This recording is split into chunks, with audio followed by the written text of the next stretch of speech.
you for watching us. Hitler and Donald Trump. That is the subject of this evening's Talking Points memo.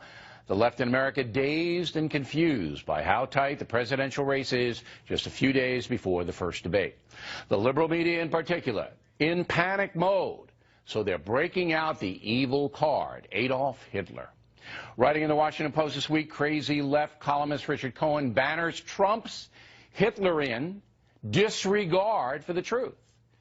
Basically, Cohen putting forth that Trump is like Hitler in his thinking because, quote, he thinks the truth is what he says it is, unquote. Interesting. 1 point.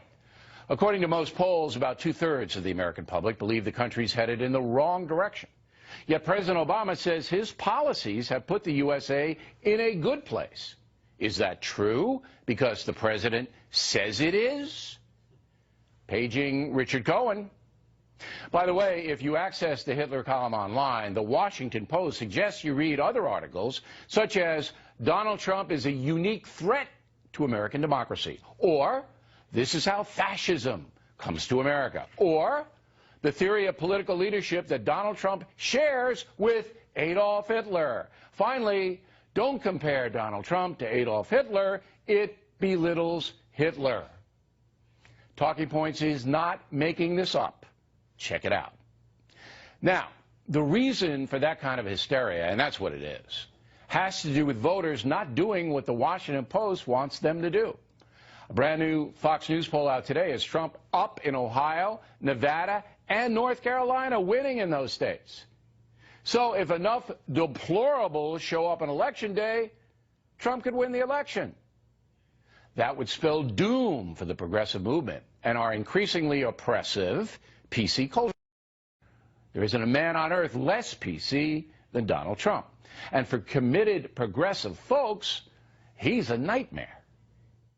Look, America is like the best idea the world ever came up with. But Donald Trump is potentially the worst idea that ever happened to America. Potentially. Could destroy it. He's hijacked the party. I think he's trying to hijack the idea of America, and I think it's bigger than all of us. I think this is really dangerous. Now, Bono really believes what he's saying, but what he and other anti-Trump people do not understand is that demonizing Trump is useless at this point. We've heard it. What most Americans really want the next president to do is solve problems. Most of us understand that ideology has divided the nation and led to economic and security hardship.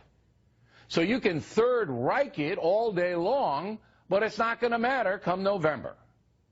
The candidate who best articulates security and economic improvement will win. It's that simple. And that's a memo.